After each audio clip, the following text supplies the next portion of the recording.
आइए प्यारे भैया बहनों, सीएलजी की ऑनलाइन क्लासेस में आपका स्वागत है। कक्षा 12 में आज फिजिक्स सेकेंड पार्ट में हम पढ़ाने चल रहे हैं आपको प्रकाश का अपवर्तन।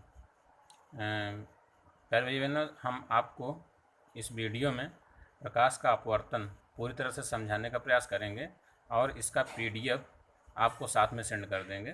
तो पीडीएफ से आप नोट्स बना लेंगे और वीडियो देख करके आप समझने का प्रयास करेंगे। तो प्रकाश का अपवर्तन, रिफ्रैक्शन ऑफ लाइट। प्रकाश का अपवर्तन होता क्या है?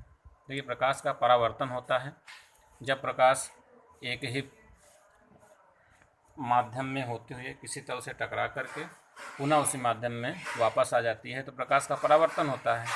और अपवर्तन होता है जब प्रकाश किसी पारदर्शी माध्यम में चल करके किसी दूसरे माध्यम में प्रवेश करती है, तब उन दोनों तलों के बीच में प्रकाश का अपवर्तन होता है। तो यहाँ पर दो पारदर्शी माध्यम होते हैं। एक पारदर्शी माध्यम से प्रकाश किरण आती है और दूसरे पारदर्शी माध्यम में प्रकाश किरण प्रवेश करती है। तो हम फिगर के द्वारा देखिए आप बता रहे हैं। सपोज कीजिए कि दो माध्यम हैं, एक माध्यम है n1, दूसरा माध्यम है n2। कोई एक प्रकाश किरण आपतित हुई, जिस बिंदु पर आपतित हुई है इस बिंदु पर पहले हम खींचेंगे एक अभिलंब और अभिलंब और आपतित किरण के बीच का जो कोण होता है कहलाता है आपतन कोण I। अब ये जो दूसरे माध्यम में प्रवेश करेगी तो डिपेंड करेगा कि दूसरे माध्यम का अपवर्तनांक पहले माध्यम के सापेक्ष क्या है। सपोज कीजिए अगर ये विरल है पहला माध्यम और दूसरा माध्यम सघन है, तो ये प्रकाश किरण अभिलंब की ओर झुक जाएगी, अर्थात इसे जिस दिशा में जाना था उस दिशा में ना जा करके, इसे जाना था इस दिशा में लेकिन इधर ना जा करके ये अभिलंब की ओर क्या होगी, झुक जाएगी। तो अभिलंब और ये अपवर्तित किरण के बीच का जो कोण कहलाएगा इसे कहते हैं अपवर्तन कोण। तो यहाँ पर ये I है और ये क्या है, R। इसे कहते हैं रिफ्रैक्टिव एंगल। ये है इंसिडेंट एंगल। आपतित किरण, ये अपवर्तित किरण। माध्यम, अगर माध्यम बदल जाए, यदि माध्यम जिस माध्यम में आपतित हो रही है वो सघन हो और जिधर अपवर्तित हो रही है वो विरल हो, तब इसका विपरीत अपवर्तन होता है। क्या होता है, जिस दिशा में प्रकाश किरण आपतित होती है वो अभिलंब से दूर हट जाती है, अपवर्तन के पश्चात वो अभिलंब से दूर हट जाती है। तो अपवर्तन होता क्या है? अपवर्तन होता भी है जब प्रकाश किरण एक पारदर्शी माध्यम से दूसरे माध्यम में प्रवेश करती है तो माध्यम में जाने पर इसका वेग और दिशा बदल जाती है। इसी घटना को प्रकाश का अपवर्तन कहते हैं। तो वेग, जब ये विरल से सघन में जाएगी तो इसका वेग कम हो जाएगा और इसकी दिशा बदल जाएगी, क्या होगा, अभिलंब की ओर झुक जाएगा। तो इसे कहते हैं प्रकाश का अपवर्तन। अब प्रकाश के अपवर्तन के दो नियम हैं। पहला नियम, आपतित किरण, ये आपकी है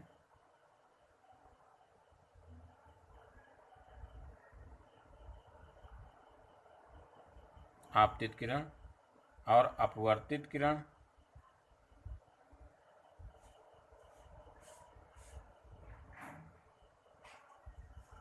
यह है अपवर्तित किरण। आपतित किरण, अपवर्तित किरण तथा आपतन बिंदु पर खींचा गया अभिलंब तीनों एक ही तल में होते हैं। एक ही तल मतलब जैसे ये आपकी कॉपी है, ये आपका एक तल है, तो इसी तल में ही रहेंगे। इस कॉपी से ऊपर आपतित किरण, अपवर्तित किरण इस कॉपी पर, अभिलंब कहीं और, ऐसा नहीं होगा। तो आपतित किरण, अपवर्तित किरण तथा आपतन बिंदु पर खींचा गया अभिलंब एक ही तल में होते हैं। ये पहला नियम आपका है। दूसरा नियम क्या कहता है, आपतन कोण की जा मतलब होता है साइन, तथा अपवर्तन कोण की जा का अनुपात एक नियतांक होता है, जिसे पहले माध्यम के सापेक्ष दूसरे माध्यम का अपवर्तनांक भी कहते हैं। तो दूसरा नियम क्या होता है, आपतन कोण की जा अर्थात साइन I तथा अपवर्तन कोण की जा अर्थात साइन R बराबर नियतांक। और ये जो नियतांक होता है ये क्या होता है, पहले माध्यम के सापेक्ष, सपोज कीजिए n1 है, पहले माध्यम के सापेक्ष अर्थात n1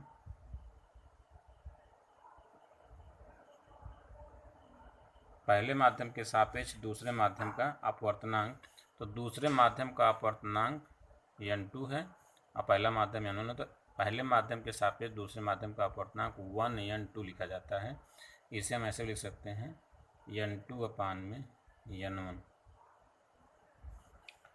इसे कहते हैं स्नेल का नियम भी कहते हैं, इसे स्नेल का नियम भी कहते हैं। इसका मतलब हुआ स्नेल नियम क्या होता है, sin i/sin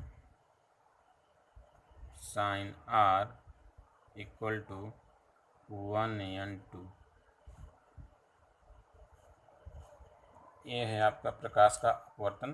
तो प्रकाश के अपवर्तन के दो नियम, पहला नियम आपतित किरण, अपवर्तित किरण तथा आपतन बिंदु पर खींचा गया अभिलंब तीनों एक ही तल में होते हैं। दूसरा नियम आपतन कोण की ज्या तथा अपवर्तन कोण की ज्या का अनुपात या निष्पत्ति एक नियतांक होता है, जिसे पहले माध्यम के सापेक्ष दूसरे माध्यम का अपवर्तनांक कहते हैं। इसे लिखते हैं 1n2 से।